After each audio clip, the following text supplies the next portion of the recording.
And welcome back for another episode. So, there's been a few things between the episodes that we need to go through. First of all, we got the income again. And now we actually have a treasury. Our income should be pretty decent now. Well, it doesn't factor in the fact that we're no longer producing as much major supply. There's going to be 2 new colonies in Bay of Bengal. One of them is 0 colonization cost, and another one needs low gravity infrastructure, but it's not a huge cost either.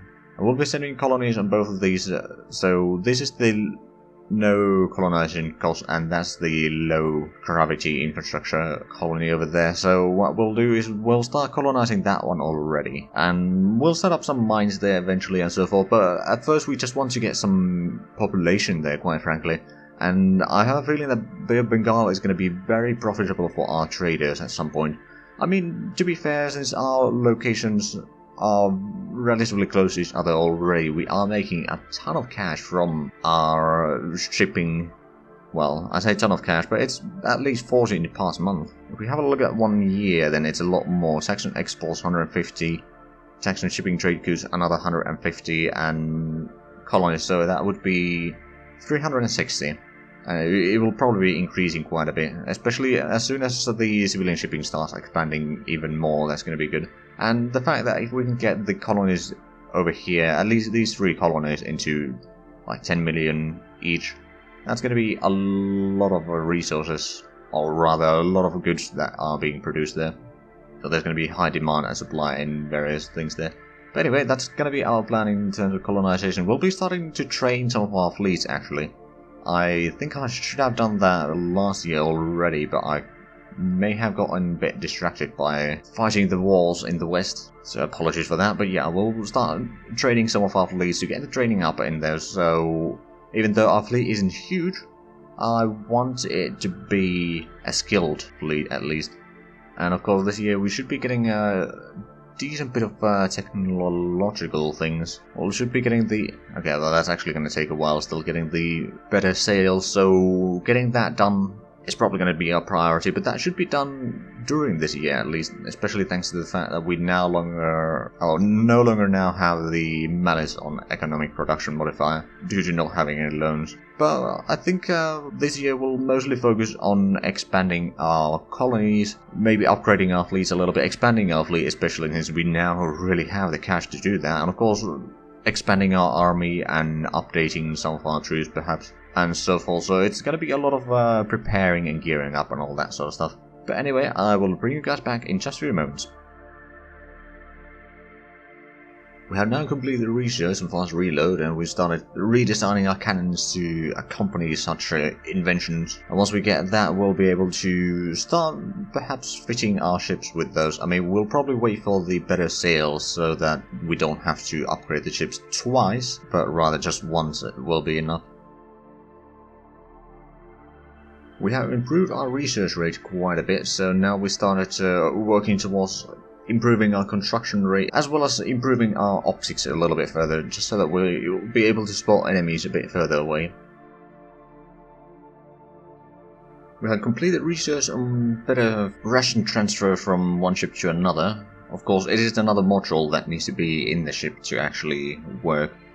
We'll have to retool our support vessels to actually have those, so that the improvement will actually be there. However, we have now started researching the more effective fuel consumption, as well as improving our efforts on getting the better cannons. I mean, we've already gotten the 6-pounders researched, but we are trying to get the 8-pounders next, which should be done within like 10 days or so, or maybe 15. Of course, we'll get the engine technology, or rather the better sailing technology, next month.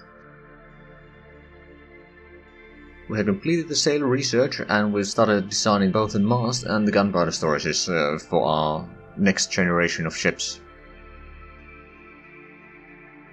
We have completed the designs for the new cannons, so we now started researching EM sensor sensitivity 6. Now it's going to take about a year to be completed, so don't expect it to be done anytime soon.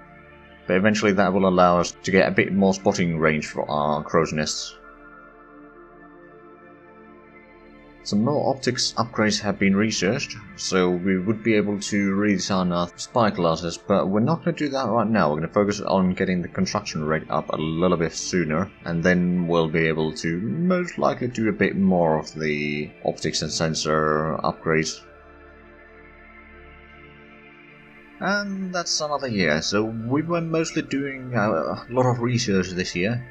And building up some fleets and all that. I didn't go through every time a ship was completed, but we did complete at least one first rate, I believe, and some other bigger ships there, so our fleet has certainly grown. And if we have a look at the shipyard, so we do have 3 ships currently being built in Surat, and then in Calcutta there's another 3. Masulipatam is actually not building any because they can only build the 7th rate and currently retooling it for updated 7th rate design. Just so that we'll be able to refit some of our survey ships, so they'll be a bit more fuel efficient, faster and so forth, so it will be overall a good upgrade. But there's not a huge amount of things that we're currently doing in our fleet. We do need to start expanding our shipyard probably here at some point, at least adding some extra slipways and so forth, just so that we can build a bit more ships at the same time, because our economy can easily handle that right now. And we are still one of the smaller navies as far as we know, but we do have the advantage of having the fleets close to each other and there's not much competition in the region, so to speak. In terms of research, we're getting the construction rate and anti-ground sensor strength 12 here in Surat and Calcutta. We're getting some gunpowder and sail upgrades still, and then we'll get some EM sensor sensitivity, and fuel consumption is going to go down as well. We won't be using that for the currently undergoing designs, but that is going to be for the next one. It's going to lower the fuel consumption a little bit. And we do have the 2 colonies going on in Bay of Bengal. Of course, they're not having a huge industries yet or anything like that, but they're there. We'll be able to start trading with them at some point, I believe. Or rather, the civilians can start doing that, and we can start getting up a bit more industry up there. We'll just need to set it up, quite frankly, to set up the convoys there. And then we do have the colony in Arabian Sea, which doesn't have a huge production capabilities. I mean, it doesn't have any installations there yet, but in the long run it will act as a nice hub for our colonization efforts in Arabian Sea, because that is probably the easiest place to colonize right now. So we can then bring in a bit more from, say, smaller colonies around that can be mining and only mining, and then we can do the production over here and maintenance and such. So that's gonna be a long-term goal there, and we'll perhaps look into expanding into Gulf of Persia. I mean, I know that there's not a huge amount of colonies there, but if we were to, say, conquer Hormuz from the neutrals, then that would be another colony there, and that would take us a bit closer to our ally in the Ottoman Empire. In terms of building, there's still relatively regular stuff for the most part. We're building some research facilities in Calcutta. We've already built 2 of them.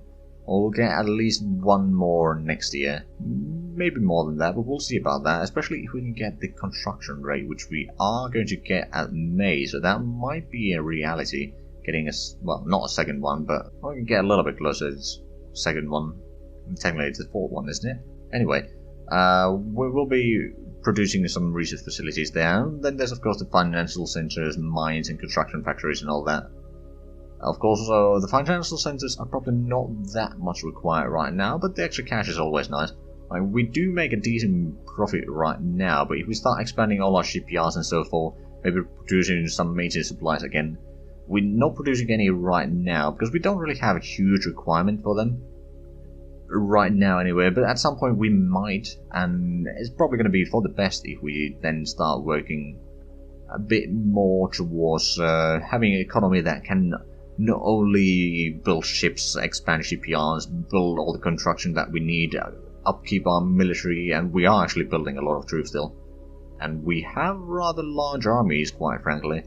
Like, if we have a look at Surat in terms of tonnage, we have 190,000 tons of troops. Now, of course, that's, I believe, 30,000 of that is just the coastal fortifications and so forth, but there's still quite a few brigades in there. And then in Calcutta, that's only 80,000, and Masulipatam is 70,000. So it's not that huge in the other 2, but Surat certainly has a lot. And we are currently producing a lot of troops there as well. And those are, for the most part, the updated designs. The coastal fortifications we haven't updated quite yet, because we got the updated cannon designs during this year, and we forgot to set up the new designs to be researched. We have set them up, but right now they'll be researched eventually, once we have an opening in somewhere where we are researching. For example, once we get the active crown strength, we can then start redesigning our coastal batteries, and then we'll be able to start building the fresh ones. And also once we get some of the gunpowder stuff and such research, we'll be able to then update our ship designs, especially the bigger ones. So that's going to be good. I mean, we currently have the survey ships redesigned completely, but then a lot of the others not so much yet, because we're currently waiting for the gunpowder storage upgrade. But that's the first one's going to be done, or rather that's technically the second one, but that's going to be done in 10 days. So that's not going to be a problem. Now, in terms of fleet things, we have been occasionally training some of our fleets here. The Surround Fleet 2, which has a collection of ships from each class, or rather each rate. And then the Anti-Pirate Patrol, which we've also been training a little bit. Well, they've gotten their trainings a bit higher. It's not huge improvement, but it is improvement nonetheless. But we do have a fair bit of fleets that we could potentially use, especially against the neutrals, and expand that way. We know that there's one in Hormuz. I believe we are aware that there's another one in Straits of Malacca. If we were to capture those two next year, or within the next few years, that's going to give us an extra 2 colonies, with potentially some existing industries and all that sort of stuff, so we don't need to start entirely fresh colonies. Of course, they won't be producing everything at the full rate at the start, but eventually they will get accustomed to our ways and so forth. And that is one way that we can expand using our ground troops instead of just colony ships and so forth. And we don't necessarily need to survey the planets from the start, so to speak. But we don't currently have anything like that quite planned. We have plenty of convoys going on between the colonies and such. Especially we are taking some convoys to the Arabian Sea and setting up the colony there, over there. So that will be a nice bit of a base for our operations in here. But we'll look into a bit further on what sort of colonies could we set up here that could then feed in the resources to the main colony in the Arabian Sea A1. Now, as I mentioned, in terms of wealth, we're actually doing pretty good. We are having quite insanely good incomes right now. Like on a monthly basis, we're making several hundred of profit. Of course, we could have a lot more of treasury here if we wanted, but at the same time, since we have the cash, and that means that our economic modifier is 100%, we don't need to worry about too much. As long as we don't lose too much cash, we can keep on producing pretty much everything that we want, as long as we have the minerals for that. But since we are positive, our trade deals will now give us some more food, which is going to be quite useful. We might even transport some of the food then to the Arabian Sea colony, just so that they'll have a bit of a reserve there, just once we start producing fuel in here, most likely. Because we'll probably need to set up some colonies that will actually produce food, and more reliably, but we'll figure that one out in due time. And in terms of civilian mining colonies, we only still have the one in Bay of Bengal, and we are actually buying the resources. Not entirely sure if we have... I do believe we have a transport that is picking up the resources, but they did get a decent bit of a reserve there before we even started getting our ships there. That would explain a thing or two. Then our civilian shipping has 1 colony ship and 3 freighters. I believe these are all a bit of their older designs already, so they haven't done anything new yet, but they have a lot of wealth right now. 850. I believe they start with 1,000. They are doing a lot of trading between Surat and Masulipatam by the looks of it mostly, and as long as we keep on making new colonies and all that, there's going to be new trade goods that are being produced, and there's going to be different demands on different colonies and so forth. That is going to feed into the civilian sector quite a bit as an incentive to do certain things, and we of course do want to encourage that a fair bit. But all in all, we're still very much staying out of the war that is raging on in the West. We don't really have interest in that. We don't have a huge incentive to join right now, so we'll just expand and strengthen our position here, and eventually, once the Western powers have weakened themselves against each other, then there might be an opening there, but there's nothing official said yet. But that is about it for this episode. The year was definitely a year of innovation and strengthening our position, but that is about it for the episode here, so make sure to check out Rival's channels, links are down below in the description, but other than that, thank you very much for watching, and until next time, bye bye.